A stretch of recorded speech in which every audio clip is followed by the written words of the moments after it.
Salut la famille, bienvenue une fois de plus sur un nouveau tutoriel. Aujourd'hui, nous allons parler du mastering. Avant d'y commencer, je t'invite à regarder cette vidéo du début jusqu'à la fin parce qu'une petite surprise était réservée.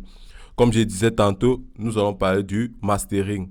Généralement, on ne dit pas mastering. Mastering, c'est pour les professionnels. Aujourd'hui, nous sommes débutants. Généralement, le terme employé de façon technique, c'est le traitement de bus master. Je dis bien le traitement de bus master.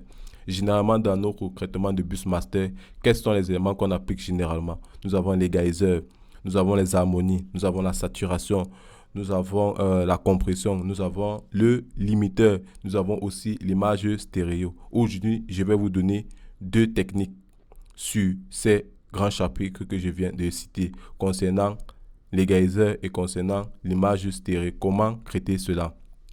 Comme vous le voyez devant vous, nous avons un instrumental. Quelle est la première chose à faire lorsque vous voulez faire un traitement de bus master? Exportez toujours votre projet à -6 dB. Donc, c'est la règle d'or. Exportez toujours votre projet à -6 dB. Ne jamais dépasser cela. Ça va vous donner une bonne marge de traitement de bus master sur votre instrument. Je vais encore vous donner quelques petits secrets par rapport à cette playlist. Comme vous le voyez, je suis passé d'une session à une autre en étant toujours dans le même projet. En fait, si je trouve que lors de mon traitement de bus master, il y a un problème, je suis capable de rester toujours dans la même session dont je peux paginer d'une playlist à une autre. Comment créer cette playlist dans FL Studio sans toutefois fermer? Vous venez juste à cet onglet, vous créez Addison None, vous mettez arrangement 2. Vous voyez? Je suis à l'arrangement 2, je suis au mastering 2, je suis au mastering et je suis à notre arrangement. C'était un petit truc par rapport à cela.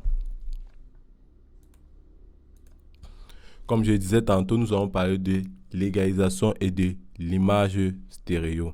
Dans notre égalisation, nous allons parler de la fonction mid-sound. Mid pour le mono, sound pour le stéréo. Pourquoi dire mid et pourquoi dire style? Il arrive, comme vous voyez là présentement, notre instrument est complètement terminé. Maintenant, le mid va nous permettre d'attaquer tous les instruments concernant la partie mono et le sound va nous permettre d'attaquer tous les éléments concernant la partie stéréo. Je fais un retour dans le passé. Vous avez classé tous vos éléments dans sa plage fréquentielle. Ça veut dire que vous avez mis la guitare. Je ne sais pas si vous avez mis votre instrument de façon stéréo, votre guitare de façon stéréo, ou alors je ne sais pas quel instrument vous avez mis de stéréo et quel instrument vous avez mis en mono. Lors de la partie la plus surchargée de notre instrument, qui est quoi? Le refrain, bien sûr, c'est où tous les problèmes commencent. Lors de notre traitement de bus master, c'est sur la partie refrain. Parce que c'est sur la partie refrain que nous nous basons le plus pour faire nos traitements. Parce que la partie couplet est un peu assez libre, légère. Donc, il n'y a pas de problème par rapport à cela. Donc, attaquez-vous toujours sur la partie refrain. Quand vous faites du traitement de bus master, c'est une parenthèse par rapport à cela. Je suppose que votre kick est au centre, votre basse est aussi au centre. D'autres éléments, vous avez mis des espaces, vous avez essayé d'élargir votre instrumental pour que ça ne soit pas trop touffu du côté mono. Maintenant, où va intervenir l'égalisation sur le traitement du bus master? Il va intervenir sur cette façade auquel vous avez généré plus. Vous avez généré, entre parenthèses, vous avez généré des fréquences vers mono, vers stéréo de part et d'autre, d'où la fonction mid ça va intervenir. Je vais vous faire écouter d'abord l'instrumental. Et je tiens à rappeler que j'ai déjà appliqué cette fonction que je suis en train de vous expliquer, qui était le mid et le sound.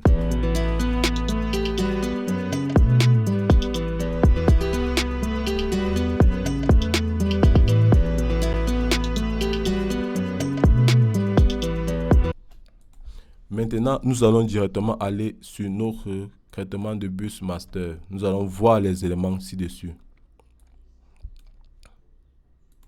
Comme vous le voyez bien à l'écran, là, vous voyez ce S. Ça veut dire sound. Donc, j'ai attaqué la partie stéréo de mon instrumental ou alors de ma musique. Je ne sais pas dans quel contexte vous serez quand vous avez utilisé cette technique. Donc, j'ai attaqué cette partie. J'ai coupé à 150 Hz. En fait, je ne vous dis pas de copier cela de ne faire pas le copier-coller. Ça, c'est dans mon contexte. Il peut arriver que vous soyez à plus de 200 Hz ou alors vous serez à moins de 150 Hz. S'il vous plaît, ne copiez pas mes données prescrites là présentement chez vous. Donc, c'est tout juste une explication que vous devez prendre en compte lorsque vous allez faire vos traitements de bus master. Donc, ne faites pas cela, s'il vous plaît. Sinon, vous allez gâter votre instrument pour rien. Je préfère que vous allez à la hâte comme vous faites souvent sans appliquer cette technique. Mais si vous faites-le de façon... Et je vous invite vraiment à regarder, écouter cela avec des écouteurs de bonne qualité pour vraiment repérer facilement l'image stéréo et le côté stéréo et le côté mono de la chose. Donc là, je suis arrivé parce que cette fréquence que vous voyez ici là, je ne l'écoutais pas dans mon casque ou je ne l'écoutais pas sur mes anciennes, raisons pour laquelle je suis arrivé à 150 Hz. Ce n'est pas une donnée statique, donc elle peut varier. Maintenant, ce qui concerne cette fréquence ici, vous avez vu, il y a d'autres points. Je vais créer un point d'ancrage semblable. Pourquoi faire cela?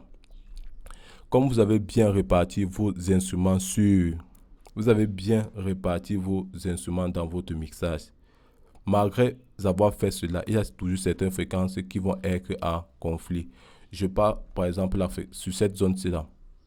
Que ce soit le kick, que ce soit la basse, que ce soit le snare, il y a toujours certaines fréquences qui vont toujours se rencontrer. Ou bien que ce soit le piano ou bien la guitare, il y a toujours certaines fréquences qui vont se rencontrer. Raison pour laquelle j'ai atténué cette zone-là pour qu'elle ne sature pas trop.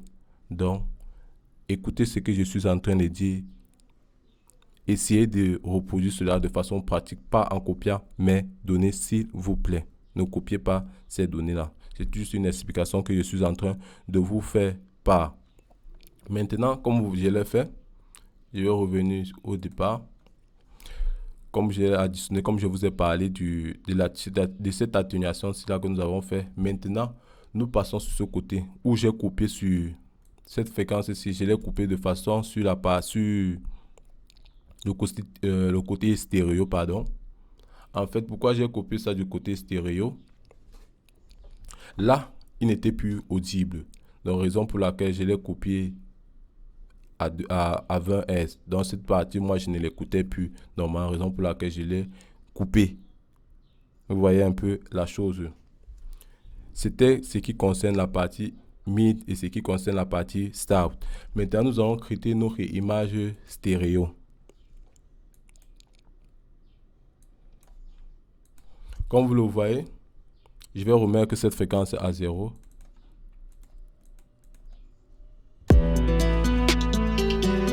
Regardez bien sur ce graphe. Regardez bien là.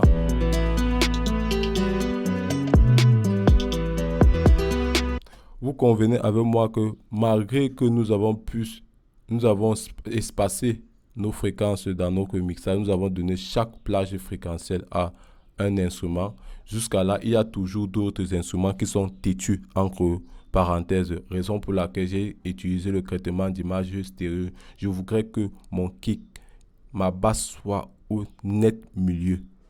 Et depuis ma bord, je sais déjà dans quelle fréquence partage le kick, dans quelle fréquence se couvre mon kick et dans quelle fréquence se couvre ma basse. Raison pour laquelle j'ai délimité ceci à, puis je ne sais pas si c'était 120. Je l'ai délimité comme ceci. J'écoute.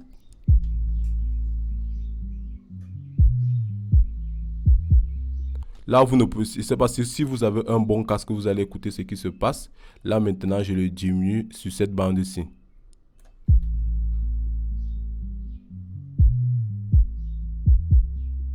Là, maintenant, mon kick et ma basse sont bien centrés.